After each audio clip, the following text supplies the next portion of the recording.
Our prosperity as a nation depends upon the personal financial prosperity of every one of us as individuals. This recording deals with the personal successes of each of us. Success means accomplishments as the result of our own efforts and abilities. Proper preparation is the key to our success. Our acts can be no wiser than our thoughts. Our thinking can be no wiser than our understanding. In the story that follows, we are taken back to ancient Babylon, the cradle in which was nurtured the basic principles of finance now recognized and used the world over. Babylon became the wealthiest city of the ancient world because its citizens were the richest people of their time. They appreciated the value of money. They practiced sound financial principles in acquiring money, keeping money, and making their money earn more money. And money is governed today by the same laws which controlled it when prosperous men thronged the streets of Babylon 6,000 years ago.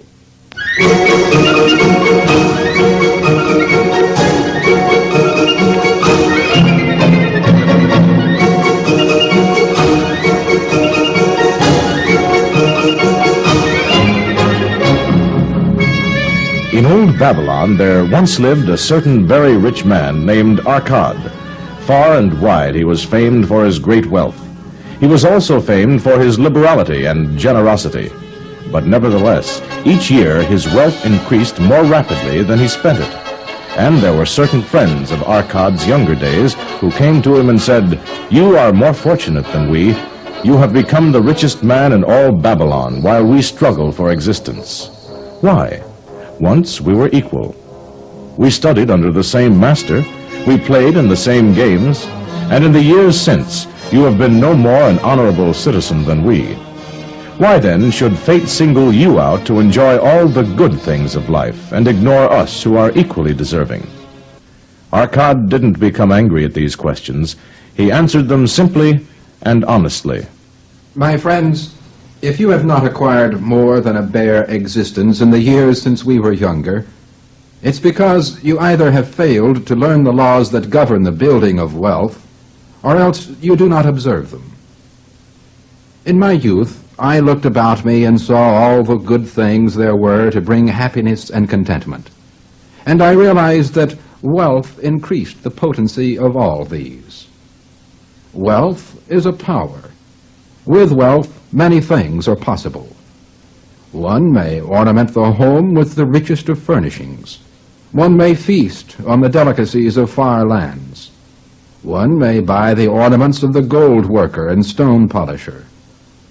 And when I realized all this, I declared to myself that I would claim my share of the good things of life. I would not be satisfied with the lot of a poor man.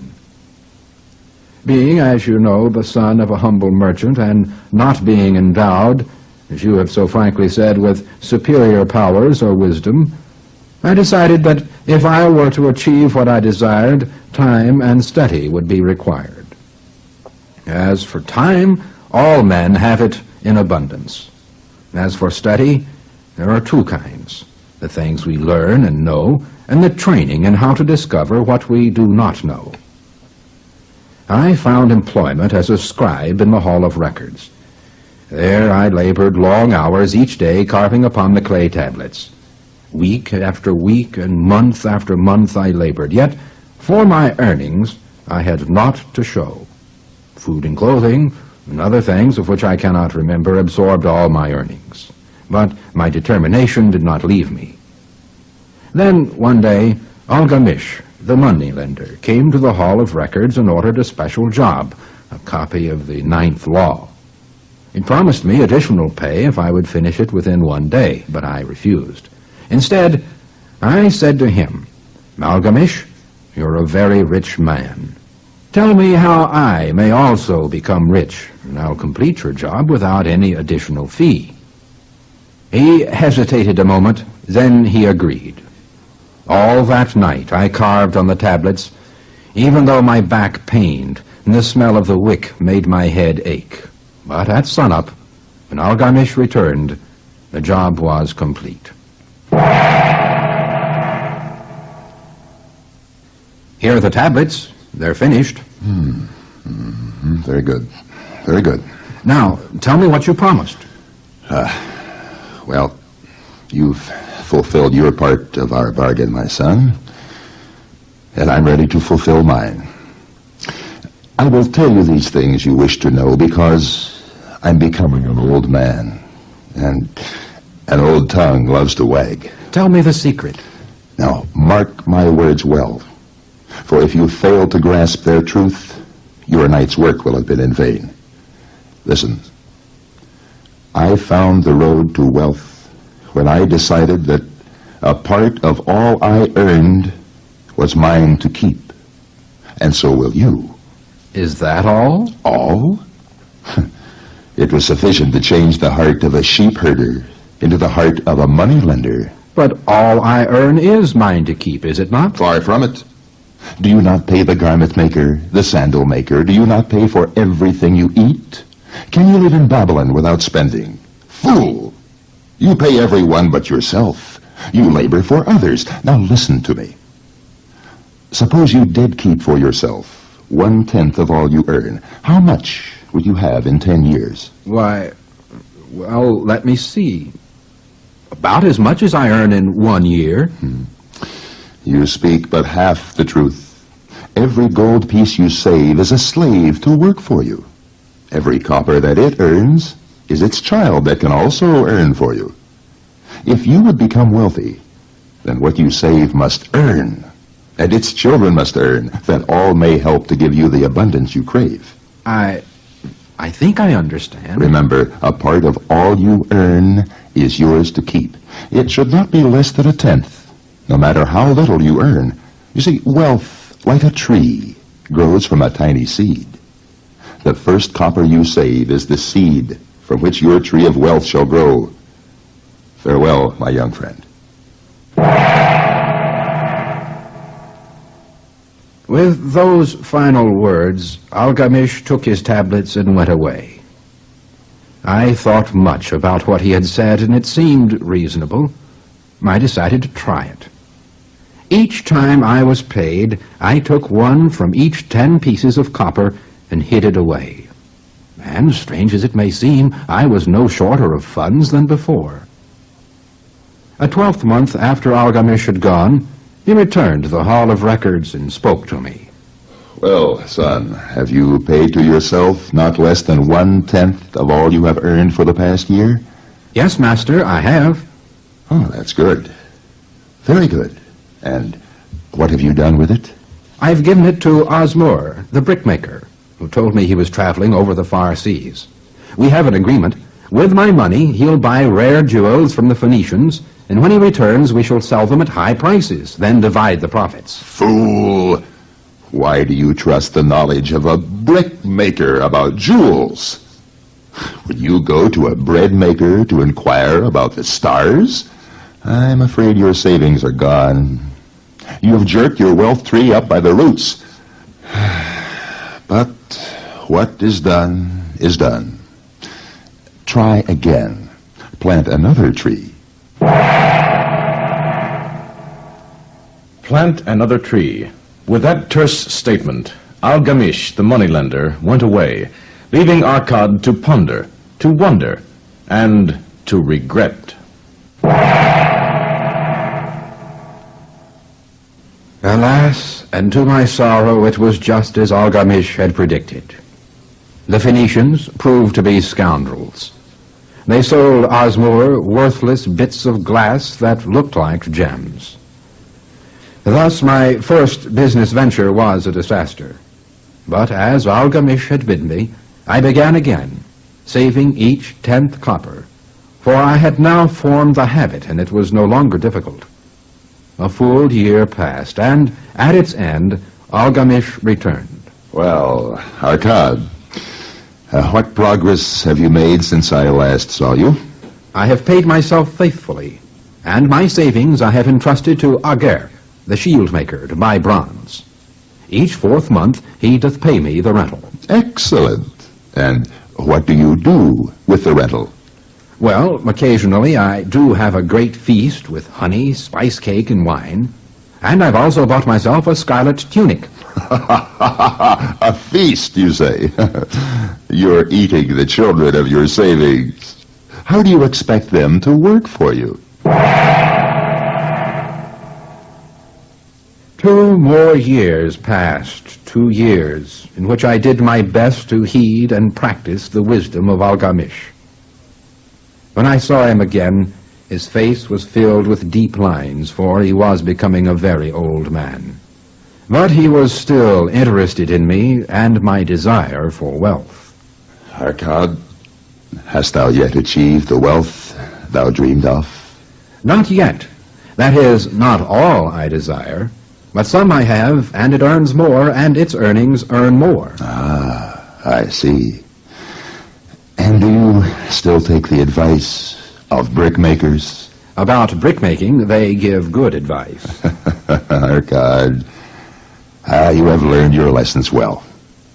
You first learned to live upon less than you could earn. Next, you learned to seek advice from those who were competent through their own experience to give it. And lastly, you have learned to make gold work for you. These are the precepts thou hast taught me. I merely suggested. You taught yourself. You now know how to acquire money, how to keep it, and how to use it. And therefore, you are competent for a responsible position. I am an old man. My sons think only of spending, and they give no thought to earning. My interests are great, and I fear too much for me to look after. Now, if you will go to Nippur and look after my lands there, I shall make you my partner, and you shall share in my estate. I shall be honored to do as you wish. So I went to Nippur and took charge of his holdings, which were large. And because I was full of ambition, and because I had mastered the 3 laws of successfully handling wealth, I was able to increase greatly the value of his properties. So I prospered much, and when the spirit of Algamish departed for the sphere of darkness, I did share in his estate as he had arranged under the law. Thus spake Arkad. With these words he finished his story. His friends had listened silently, but now they were eager to make comments and ask questions. One of them said, "You are indeed fortunate that Algamish made of you an heir."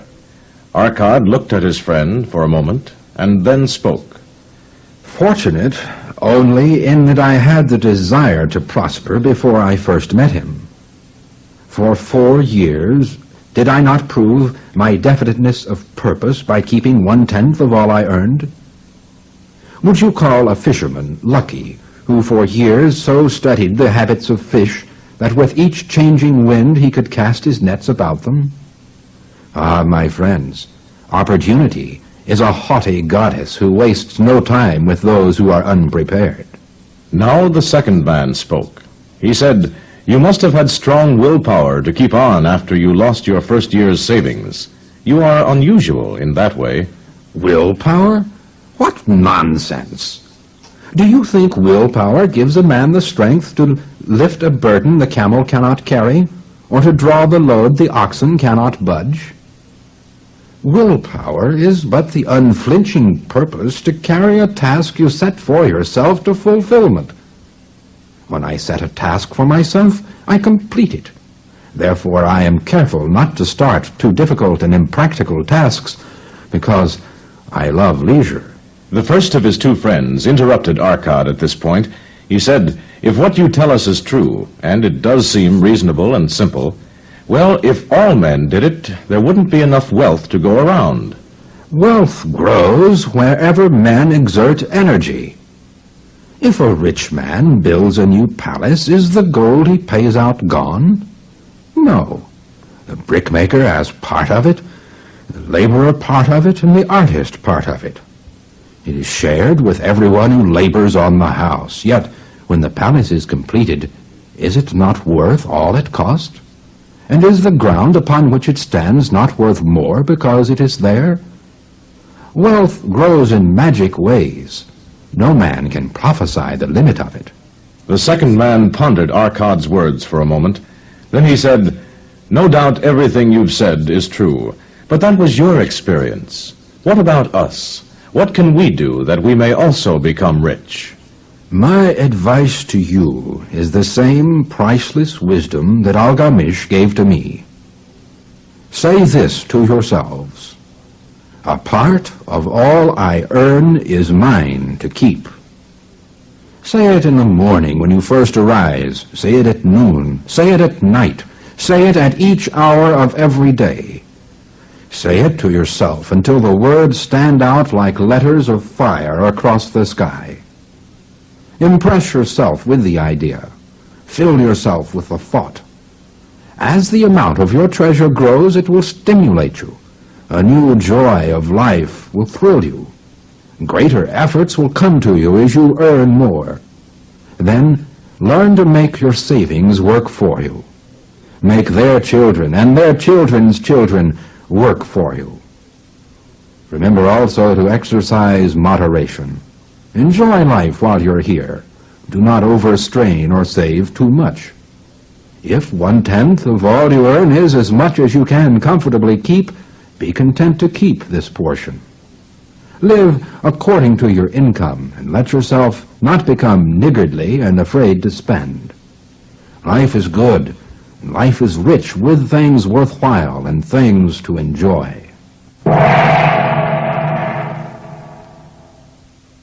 Thus spake Arkad, the richest man in Babylon. His friends thanked him and went away.